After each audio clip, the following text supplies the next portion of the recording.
Hi, this is Rob Woods. Welcome to another episode of the Fundraising Bright Spots podcast. We all know that sometimes in fundraising, lots of things are difficult and you're not even sure where to start. So in this episode, I want to share an episode you can use to help you get things moving so you can feel that all-important sense of momentum and progress. You can double your retention rate by just sending a personalised thank you within 48 hours. Really simple tactics, but many charities get bogged down in process and not being able to do that. Key thing I get from reading this book, Reset, is that almost all organisations have got these blind spots. But interestingly, the amount donated overall had gone up by about, I can't remember, 5-6%, something along those lines. You're talking 50, 60, 70,000 pounds of additional income just by walking the system, experiencing it, testing it, finding where the faults are, fixing it.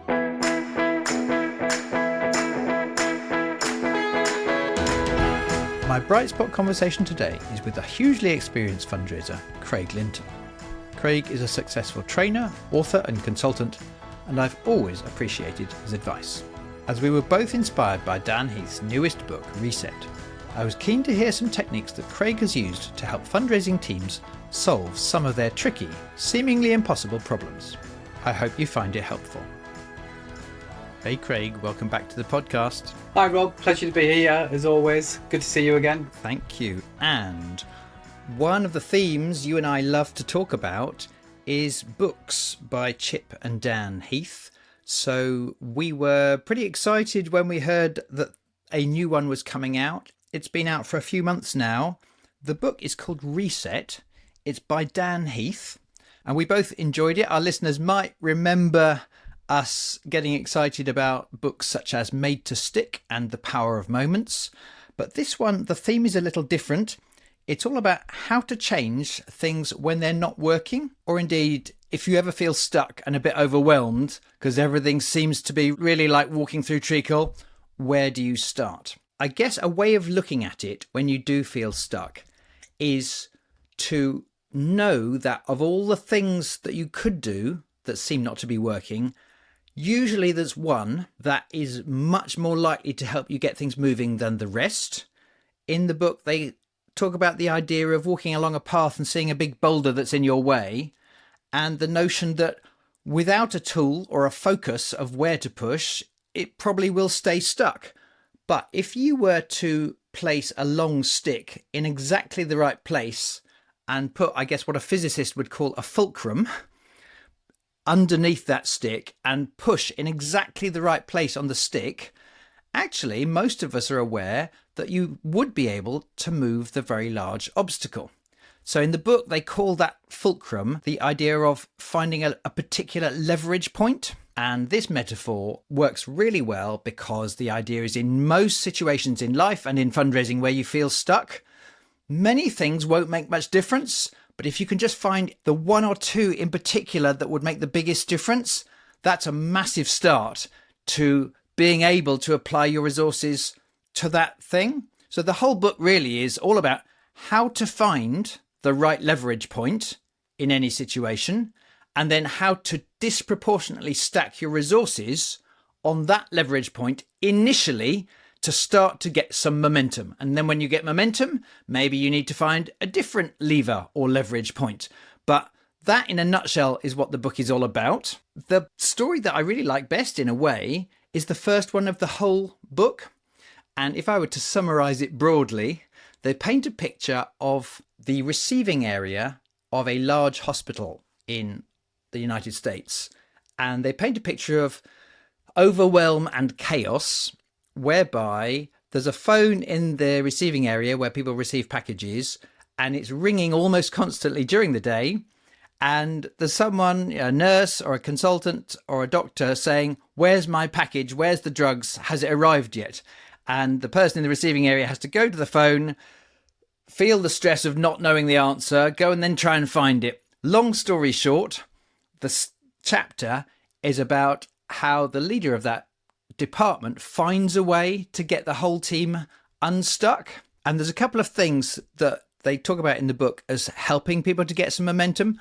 One is a particular way the leader helped people see the value of keeping things flowing, even individual items one at a time, so that there's always some movement rather than things getting stuck in batches.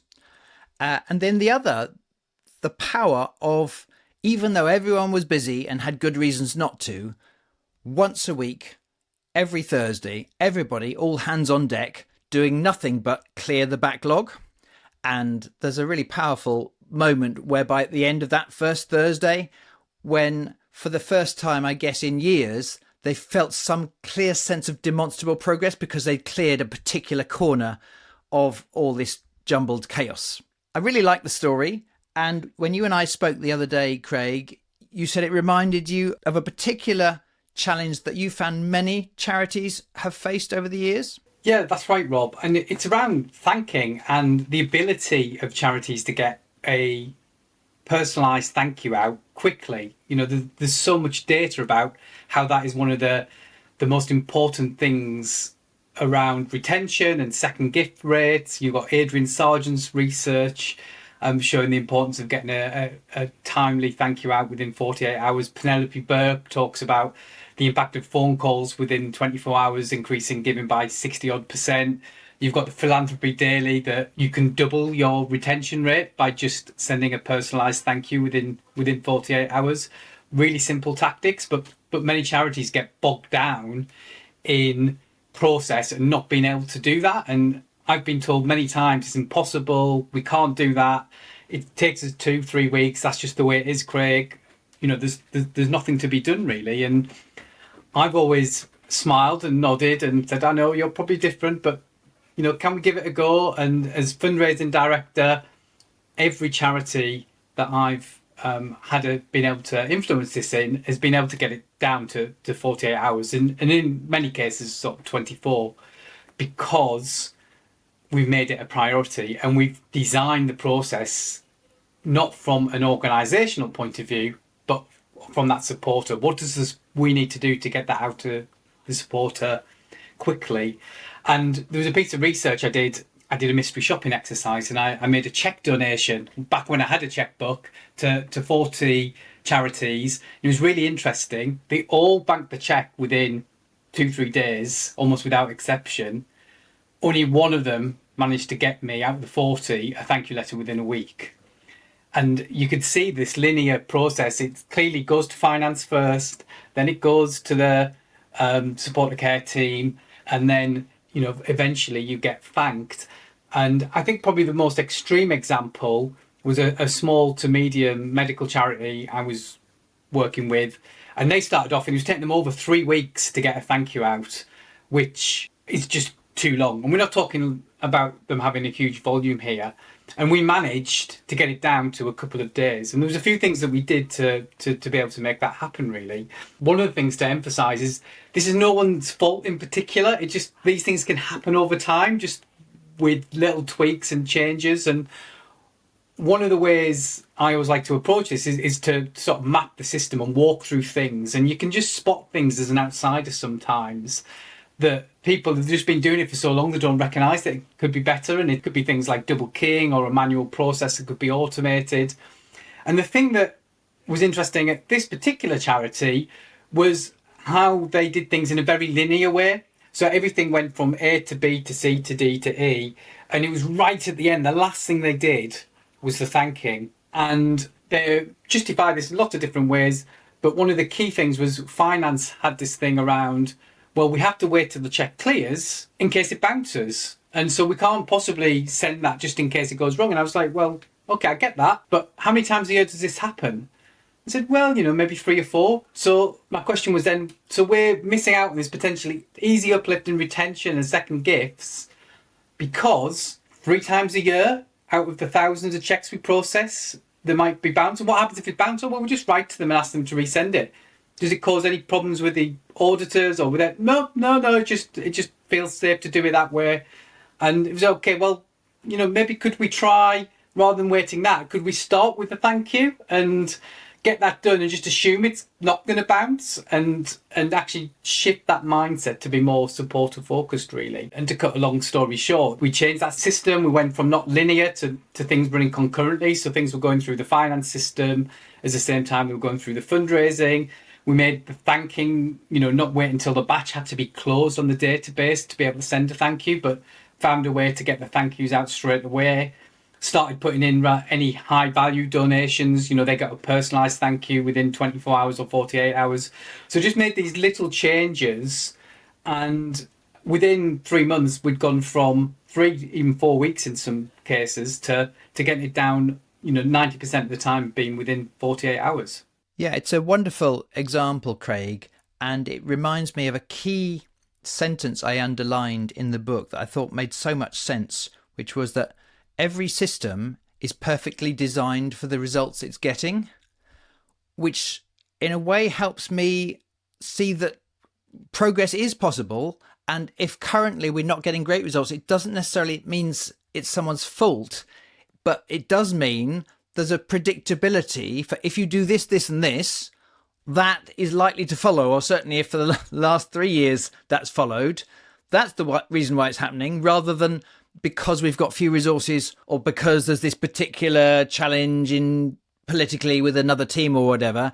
If you see it at a system level problem, at some level, it can depersonalize it and give you scope for tweaking the system. Yeah, absolutely. And I think that's where mapping the system is so important in this. And in that previous example, everybody was working really hard within the system that they created, but they just didn't have time to take that step back and reassess and evaluate it. And actually, we ended up saving everybody time because we got rid of some double keying and processing that was really inefficient. And so they were happy because they were getting things done quicker, and supporters are happier because they're getting these great thank yous in a much timelier fashion. And that mapping the system, and that can be posted on the wall where you just go through it step by step. I mentioned mystery shopping. I love to encourage people to make a £10-20 donation to your charity. Ask your partner or a family friend or something to do it, and just what was that experience like? What did it make sense? Was there anything that was a bit unusual or didn't work for you? And it can just uncover these things. And I think that it's getting your head out of the day-to-day, looking at the big picture and just finding the bits in the system that, if you think of it as the traffic lights, where, what's the greens that's working well that you're happy with, but where are the ambers and reds that you need some tweaking in to make some changes to really make it go much more smoothly for you. Yeah, and as you say, it's rarely anyone's fault. It's just that systems evolve over time to adapt to a new law or a new protocol or new need by the organization during a particular campaign or whatever. Everything's always evolving, and if we're not careful, we're unaware of the fact that things have moved on and your current way of doing things is not optimal.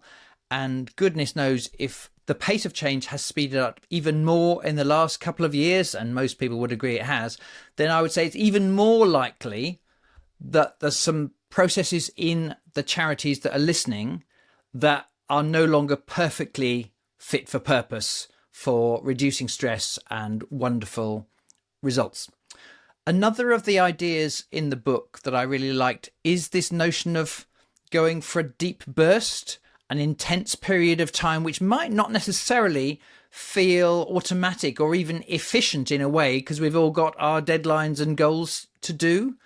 But it's clearly something that the author of the book recommends can bring disproportionate results, both forward movement, but also in terms of morale. And I know this is something you've found when you work with charities. Yeah, that idea of a burst and getting things off to a strong start and getting that momentum and that sense of progress. And the book talks about the importance of people feeling like they're making progress.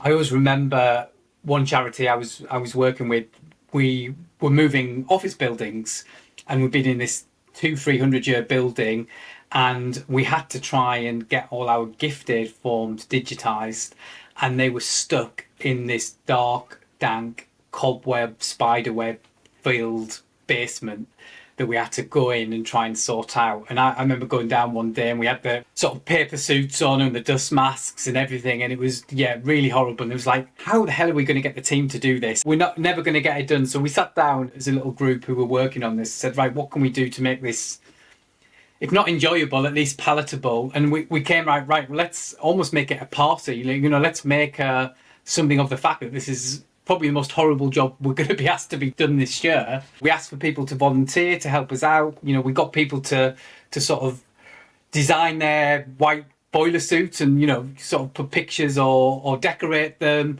We said, the first couple of times we did it, we got pizzas in at lunch and, we had like a changeover shift. So people did an hour or two, get the stuff out the cellar and dust it all down. We just had to get started, and starting by that burst meant actually it didn't end up taking as long as we thought.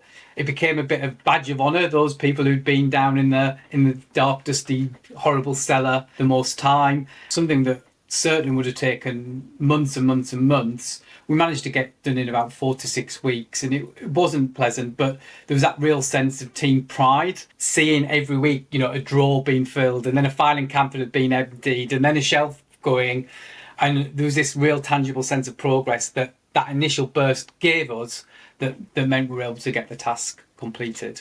Yeah, it's a great example, Craig. And it is so interesting that in our job sometimes we might not feel a sense of tangible progress if, the emails are flying in and we're sort of replying to them and nudging a few things a tiny bit, but we don't feel like we've got much to show for our day's work by the time lunchtime rolls around in this so-called knowledge work that many of us are doing. And actually the human brain is wired to really make the most of some sense that they've shifted something. So it's no wonder that in your experience and in the book Reset, they talk about the value of deep dive, several people together and several hours at a time to really start to shift that boulder. Hi, this is Rob, and I'm excited to announce we've just confirmed dates for our next Major Gifts Mastery and Corporate Partnerships Mastery programs, which start again in the autumn. One fundraiser who did our last Major Gifts Mastery is Sam Caulfield, who is Director of Philanthropy and Alumni Relations at Lord Wandsworth College. Here's what she fed back about the programme. It's a really good course. I love the fact that it's across 4 days, across 6 months. You've got coaching in between. If you just go by my example, we've already raised 3 times the amount that the course cost already. So yeah, I would wholeheartedly recommend it to anybody. Right now we're offering an early booking discount as well as some juicy early bonuses for both our Autumn Mastery programs. If you want to take advantage of all that extra value while it's still available, head over to brightspotfundraising.co.uk and look for Major Gifts Mastery or Corporate Partnerships Mastery and get in touch. There's a parallel, I think, to the concept of a thankathon that listeners to this podcast might remember. And if you've not heard us talk about it before, we call it a thankathon or a special thanking event, whereby maybe for one day a year or a week in a particular season, a charity might choose to, not just the fundraising team, but potentially non-fundraisers and maybe even board members or the senior exec team, everyone to, ideally in the same room or certainly at the same time, be doing some proactive thanking. Some people to be making proactive thank you calls to supporters, not to ask for money, but just to say thank you. It's made a wonderful difference. And indeed, other people to be proactively writing handwritten cards and maybe also some extra thanking films and so on. And of course, all year round, it's smart that any good charity is proactively doing good thanking. But we found this extra spike of thanking activity all at the same time. We found it's not just about the stated output that this extra good feeling is rightly being felt by people who care about our cause, but the knock-on effects of everyone doing it together, the camaraderie that builds, and so on. We found that if you quite deliberately organise such an event, you get extra positive things happening to pay you back for the effort of doing it. There's an interview I did with a wonderful fundraiser called Alice, who at the time was at a charity called Chance for Childhood. And she tells the story on this podcast that very first Thankathon had a massive knock-on positive effect for her organisation, not least because the chair got involved, discovered a wonderful buzz and energy from having some conversations with the charity supporters that he hadn't had before, and just how wonderful that was. He became really a fan of this kind of activity, and he encouraged all his fellow board members to do it. They booked in another Thankathon 3 or 4 months later, and it broadly had a powerful effect not only on making the donors feel great, but also on the whole organisation becoming galvanised to care about the supporters and donors, as well, obviously, as the beneficiaries or those that the charity served. Suddenly the people understood the point of view of how much people care. So what I've found is usually if you do a burst or a sprint, it might appear to be inefficient, and or some of your team might argue against it because they've got a certain way of working and certain deadlines they've got to hit. Someone could have said it's inefficient for the chair and the chief exec to be writing thank you notes compared to the other problems they should be solving. And yet, I think we shouldn't only ever chase efficiency. Sometimes if we only ever do that, we miss some really interesting upside in morale and momentum and other benefits. Yeah, and building on that, Rob, I think it's a great example of this progress principle that I've mentioned. And in the book, we talk about research that was done across lots of companies where they were interested in what contributes to employee well-being and motivation. And you can imagine, the classic response, well, it's pay, it's benefits, it's, having nice biscuits in the coffee break, etc. And it was none of those. It was the single most thing to employee well-being and motivating was this concept of making progress on projects and moving forward. People found it really energizing. And I found that was a really powerful principle in the book. And it links a little bit to that sprint methodology and agile ways of working, which I know you and I are fans of. And it's that idea that by splitting things up into smaller tasks, you get that sense of progress and to feel that momentum that just feels good. We all have those moments when we've ticked everything off our to-do list. And so this principle of progress, I think, was really resonated with me when I read the book. Yeah, and I think it's really underestimated. We can get overawed by the scale of the mountain we're trying to climb. But yes, certainly on my courses, I'm forever trying to help people find the 2mm shifts that helps you move forward today. And then that might lead to another 2mm shift the next day and the next day. And then it can also become easier to be bold about tackling a really more difficult thing. So I love the concept of the progress principle. In a way, this whole wonderful book, Reset, is about how do you start feeling a sense of progress? And then, all kinds of things become possible. There was another idea, it's similar to something we've already discussed, but not only mapping the system, but actually walking the system or walking the process. And again, long before you and I read this book, this is something you've found useful when you're working with charities? Yeah, I think it builds on something we talked about earlier about, it's great mapping it, the theory side of it, but you have to actually experience it. So it links a little bit back to that mystery shopping and making donation, go and see the work and feel the work, because it helps you understand and put yourself in the shoes of people who are doing these processes and things. And one that always stands out to me was around big national charity, household name that everybody listening would know. And we were doing a piece of work with them, and I was just curious at the time because it was quite new. They had Apple Pay. They said they had Apple Pay enabled on their website. I said, "Oh, how's that going? And have you had many donations?" I said, "Actually, Craig, you know what? We're thinking of turning it off because no one's using it." And I was like, "That doesn't sound right." Yeah, we've tested it on our desktop and in the sort of test area. It's all working fine. And I was like, "Well, I've read some research that people were seeing, 5-10% of people were deciding to pay." So I was just curious, and I said, "Well, how about can we put a feedback mechanism just on the form, just for a few weeks, just to have a look?" I said, "Oh yeah, we'll do that." Next week I get a call. Craig, we've had about 20 people say that the Apple Pay's not working, and it was like we just wouldn't have done it if they hadn't actually walked and physically tested the system and asked the supporters for feedback. And it was just a tiny little bit of code that meant it wasn't working on mobile phones. So it worked on your desktop, but you don't have Apple Pay on your desktop and in the test environment.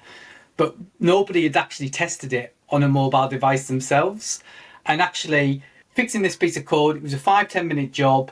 And then within a month, they'd seen it was about 10% of transactions were suddenly Apple Pay. But interestingly, the amount donated overall had gone up by about, I can't remember, 5-6%, something along those lines. And this was a charity who were getting hundreds of thousands of pounds of online donations. So you put that over a year, you're talking 50, 60, 70,000 pounds of additional income just by walking the system, experiencing it, testing it, finding where the faults are, fixing it, and then all this additional income. So that's one that really stands out for me. And I guess our listener might be thinking, well, how absurd. What? I'm sure in our charity we would have thought to test it on our mobiles. And I would say, yes, dear listener, I'm sure there's a really good chance you would have. And yet a key thing I get from reading this book, Reset, is that almost all organisations have got these blind spots. So it's not about, are you smart and hardworking and good at putting yourself in the customer's shoes, you personally. It's just sort of being aware of everything's complex nowadays, change is so fast, systems are complex. To be on the lookout, to try to check for these blind spots and these glitches we may be unaware of is the single most important message from the book. And just out of curiosity, do you know roughly how long they'd had Apple Pay on the system? Oh, yeah, it was nearly a year. I mean, they'd probably already lost a significant amount of money by it not working. So yeah, it had been for months and months, and they just hadn't gathered the feedback. They had no mechanism to listening to supporters around the donation process. So, it's one of those things. We're all busy. You tick it off. It's done. We've tested it. It's working. Nobody then goes back to think about checking these things as an assumption, because we move on to the next thing on our to-do list. Because as we know, everyone constantly job to job to job to job.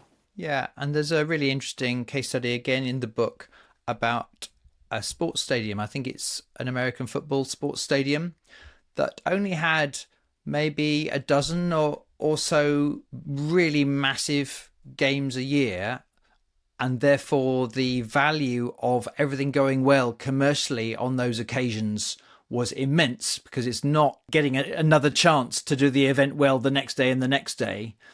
And they talked about inputting a mechanism for sending feedback, I guess to do with the toilets, but also to do with the food and drink stands. But there were probably dozens and dozens of them around the stadium.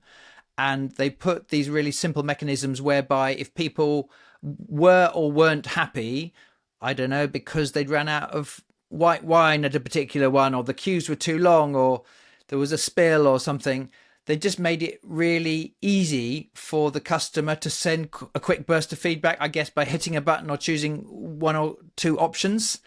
And again, the people organising the events at that stadium were taken aback by just how valuable this became the very first time they implemented it, because in real time during the game, they spotted a couple of glitches, problems that had built up that no one was aware of, apart from the poor member of staff who was in stress anyway, trying to deal with that problem. And they were ever so quickly able to go and help solve it.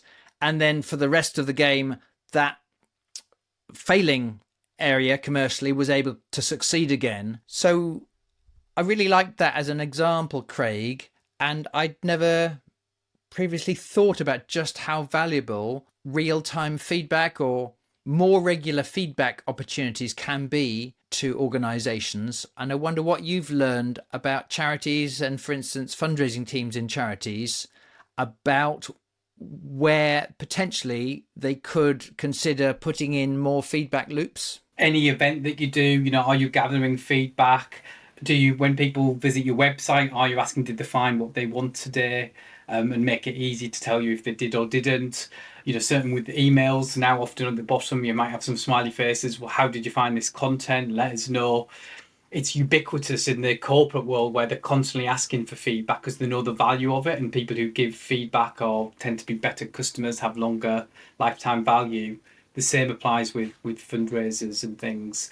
So again, things if you're doing sponsored events, get the feedback early so you can adapt and improve and find those bright spots of the people who are raising the most money and get what are they doing that works that you can then bring into your own fundraising. So the more you can listen to supporters and the more you can gather that feedback and have systems and mechanisms in place to do it, the more you're going to learn and the more you're going to be able to improve. Yeah, these are things we're aware of and yet may, with limited resources, not have quite got round to actually implementing. So potentially this podcast might be a catalyst for you, the listener, to actually implement something that all along you felt would be valuable.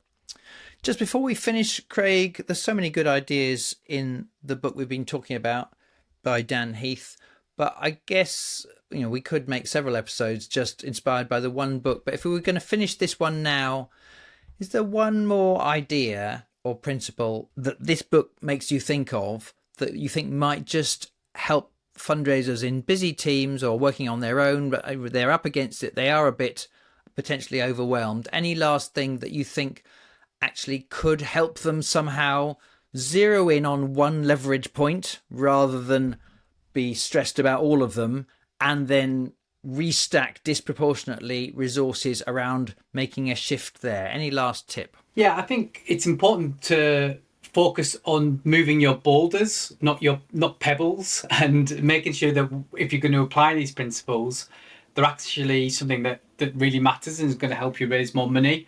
If you know there's a story about a jar and a teacher starts off by putting sand in and then puts pebbles on top of it and then tries to put rocks in, but the rocks won't go in because you filled the jar with the sand.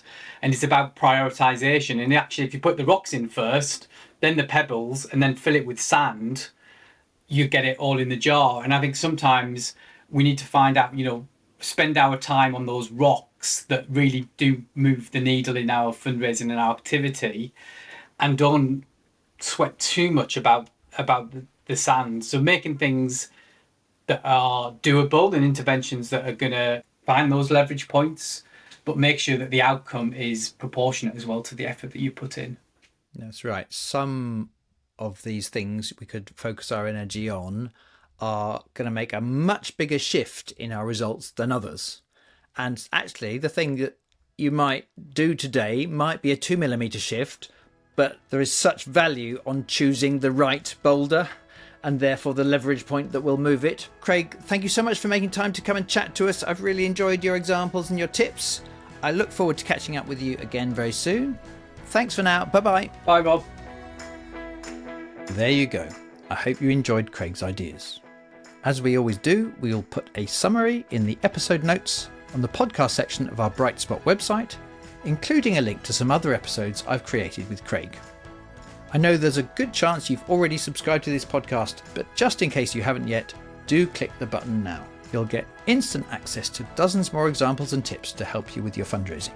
As I record this, I'm super excited about a set of new Bright Spot stories I'm going to be sharing here in the next few weeks. So please don't miss out on the chance to receive those straight away when we release them. Remember, if you find this podcast, my blogs, or my Breakfast Club helpful, and you're curious about the difference it would make if I could help the rest of your team, then do get in touch to request a chat. If you work in major donor or corporate fundraising, our flagship programs, Major Gifts Mastery and Corporate Partnerships Mastery, will lift your confidence and help you transform your results. Or if you're the leader of a team, our bespoke team training days will help your team to improve their skills and spark a new fundraising momentum. To find out more or request a chat, go to brightspotfundraising.co.uk/services. Now, if you like today's show and you think it would help other people, please do share it on with your colleagues and with other charities through LinkedIn. I always appreciate your help. Craig and I would love to know what you think. We're both on LinkedIn. Thank you so much for listening today and for supporting the Fundraising Bright Spots show. If there's an area where you currently feel stuck, good luck finding the most likely leverage point and stacking resources there to get things moving. And I look forward to sharing more Bright Spot stories with you very soon.